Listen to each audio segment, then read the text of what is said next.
The profession of arms in Canada is the lawful, ordered application of military force at the direction of the government. This duty places a great responsibility on the shoulders of all of us as Canadian Forces members, a responsibility that is expected by the people of Canada. On the land, at sea, in the air, and in close cooperation with other departmental partners, Canadian Forces military personnel conduct operations at home and around the world together with our allies. These operations must always be carried out guided by the core Canadian military values of duty, loyalty, integrity, and courage. These are the foundation values of the Canadian Forces military ethos described in detail in this video. Tous les membres de Forces canadiennes peuvent être très fiers et inspirés par leurs concitoyens qui ont si bien combattu avant eux, et ce depuis la formation de la première unité des forces régulières. La bataille de la crête de Vimy, Passchendaele, Dieppe, le jour J, la bataille d'Angleterre, la bataille d'Atlantique, la guerre de Corée et la guerre froide. Ces guerres, entre autres, nous rappellent le fier héritage que nous ont laissé nos prédécesseurs. Il en est de même lorsqu'on parle de la Bosnie, de la poche de Médac, du Kosovo et des autres opérations de soutien aux Nations Unies. Ces opérations démontrent que nos professionnels militaires canadiens, officiers et membres du rang, continuent de servir avec excellence, dévouement et courage.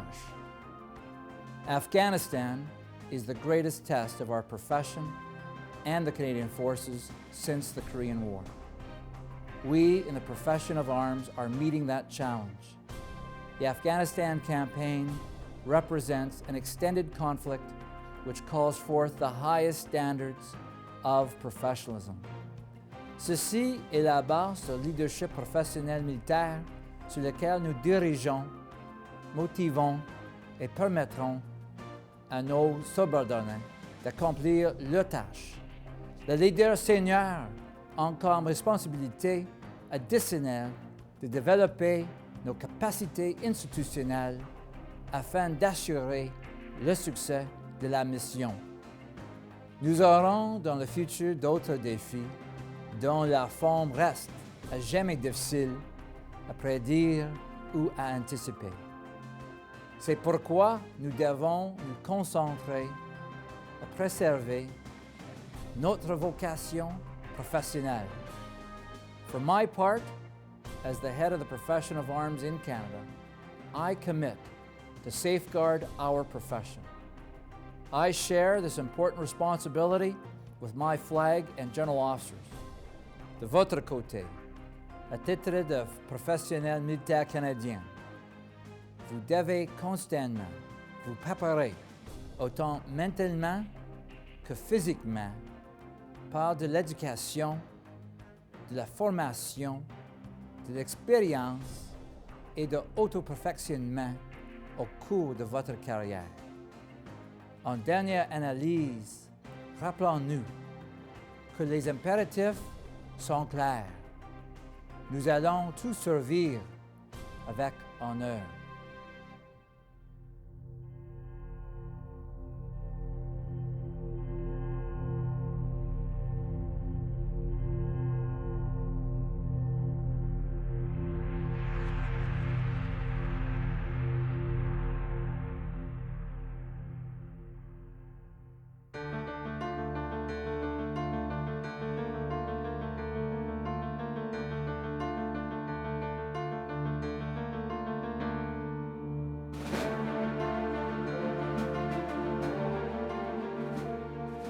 Lorsque des hommes et des femmes se joignent aux forces canadiennes et revêtent l'uniforme, ils embrassent une profession unique, la profession des armes.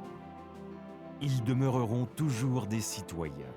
Cependant, Tant qu'ils porteront l'uniforme, ils ne seront plus des civils puisqu'ils acceptent des obligations et des responsabilités qui ne sont pas partagées par aucun autre citoyen canadien.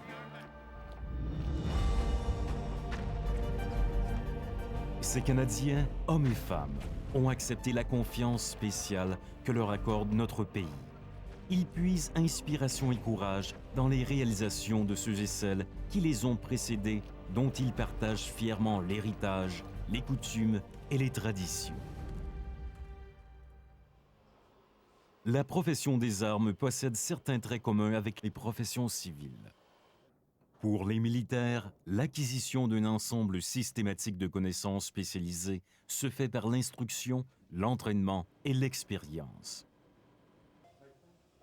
Tout comme dans les professions civiles, les professionnels militaires s'acquittent de leurs tâches avec compétence et objectivité dans l'intérêt de la société. Comme dans les autres professions reconnues, les militaires bénéficient d'un pouvoir d'autoréglementation qui leur est dévolu par le gouvernement et la société. Néanmoins, les professionnels militaires ne servent qu'un seul client, le peuple canadien.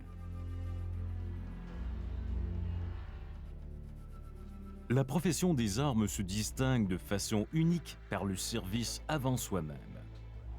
L'application légale de la force militaire selon les directives du gouvernement canadien.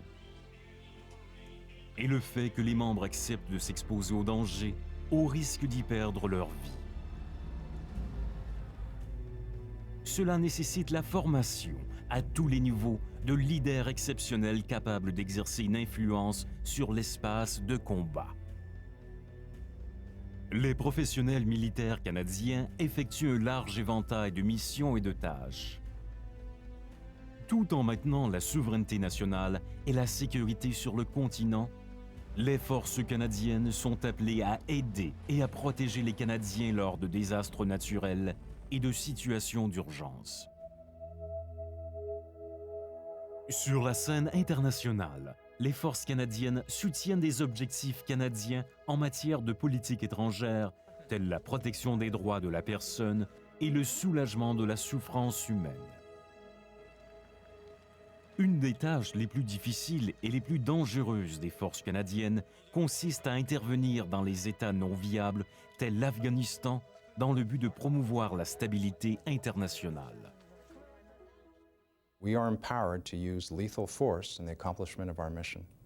And sometimes that has to be done, which is of course why you need well-trained, well-equipped, well-led, disciplined, fit, and mentally and physically tough soldiers, sailors, and airmen to go overseas and do these types of operations. If you don't, the mission will fail. The results of the mission failing will be potentially horrendous for Canada, and as importantly, those whom we're charged to protect, the weak and the innocent, will lose their lives. Étant donné que la profession des armes se pratique de façon collective, elle est plus inclusive que bien d'autres professions. Les officiers et les militaires du rang travaillent de concert et partagent les mêmes risques, fardeaux et récompenses. Cette relation est une des plus sacrées au sein de la profession. Son existence même reflète une identité professionnelle commune et produit des leaders forts et efficaces. In 2003-2004, I was deployed to Afghanistan for Rota Zero of Apathina as part of the 3RCR battle group. I was a combat support company sergeant major, and part of my responsibilities were for the security of Camp Julian. We had a mine strike incident quite early on in the tour where 2 of our soldiers were killed and several others wounded. We deployed the QRF, our quick reaction force, to that area to secure the area for the engineers to be able to recover the bodies and extricate our soldiers from the danger area. The soldiers had already started extricating themselves from the mine blast area using the drills that they had been taught. When the QRF arrived, two of our sergeants arrived on scene to help with the security. And it took several hours, about 14 hours in all, for them to secure the area, clear the mine threat, and be able to recover the fallen soldiers and the other soldiers who had been wounded. During the process of that event, they had told the 2 sergeants from the QRF, who were from my regiment, that they didn't need to remain there any longer because they had had the situation in hand. But part of the code of ethics of my regiment is that we don't leave any wounded soldiers or fallen comrades on the battlefield. So those soldiers, or those two sergeants, stayed there throughout the next 16 hours or so that they could recover their fallen comrades from the battlefield. And when I'd heard the story and when we'd done the after-action review, to me it just exemplified the ethics and the professional standards of our NCO Corps. These guys represented to me what's best with our regiment, what's best with the Canadian Forces, and what's best with Canadian society at large. Le concept de la profession militaire s'articule autour de 4 attributs: responsabilité, expertise, identité et un ensemble de valeurs et de croyances fondamentales qui constituent l'éthos militaire. Cet éthos est l'esprit qui unit tous les membres de la profession. La responsabilité première des militaires est envers le gouvernement du Canada et ses citoyens, en assurant la défense de la nation et de ses intérêts. Les militaires ont également la responsabilité interne de maintenir la profession au plus haut niveau d'excellence et d'efficacité opérationnelle. L'environnement complexe des conflits armés modernes exige une expertise qui s'acquiert par une formation et un apprentissage militaire continu. Afin de mener à bien des opérations intégrées qui comprennent les conflits armés, les interventions de maintien de la paix et l'aide humanitaire. Les connaissances professionnelles militaires sont structurées autour d'un système général d'encadrement de guerre et de conflits qui comprend la tactique, l'art opérationnel et la stratégie. En tant que gardiens de l'État, les militaires continuent à faire partie de la société canadienne, mais possèdent en même temps une identité distincte. In the spring of 2007, I was overseas in Afghanistan with the Hercules crew. And one particular morning, we had been asked to perform a new tasking of sorts. We can cover all sorts of different missions as a tactical Hercules crew, but this particular day, due to convoys being intercepted the week before by the Taliban, we had been asked to perform a last-minute refueling mission into a very dangerous airfield, where we would fly in with the Herc and actually shut down our engines against usual orders for this airfield to offload the fuel out of our wings and resupply this entire airfield and further helicopters, vehicles, etc. And so without a second thought in the planning or a lot of consideration towards the risks that would be involved, the very professional crew went right to work in putting the plan in place, getting enough fuel uploaded into the wings to conduct that mission as we were tasked that day. Then, once we got there on the ground, the tasking changed. As we're offloading the fuel, we got a call from the tower saying that something had happened in the town. And we became responsible for the injuries of a small Afghan boy and the concern for his family. So we were tasked to perform a very last minute medevac for this injured child into our airplane and into a hospital within the region so we could get immediate medical attention. And once again, without a second thought from our crew, for the risks that would be involved in changing the mission and being a little bit longer on the ground, and then this new area that we hadn't received a security update from that morning, just taking our generic threat assessments from the Afghanistan region, we were able to reconfigure the entire plane and go about our work, get this small injured boy with his family on board, and then into the new airfield and get him to the hospital on time. And he survived. It was very close for him. He was very injured from a vehicle accident. So this experience made the entire crew feel a huge sense of pride and satisfaction towards accomplishing the mission that we had been sent there to do, to be a part of all that, and to be asked of something last minute and that extreme in the changes, and to be able to accomplish that all really brought back a huge sense of pride and duty to the whole crew. Les réalités du combat et des opérations sur terre, en mer et dans les airs font que les différences culturelles militaires s'expriment différemment dans chacun des 3 services. Ces identités s'articulent autour d'une hiérarchie de loyauté, en commençant à partir de chacun des services.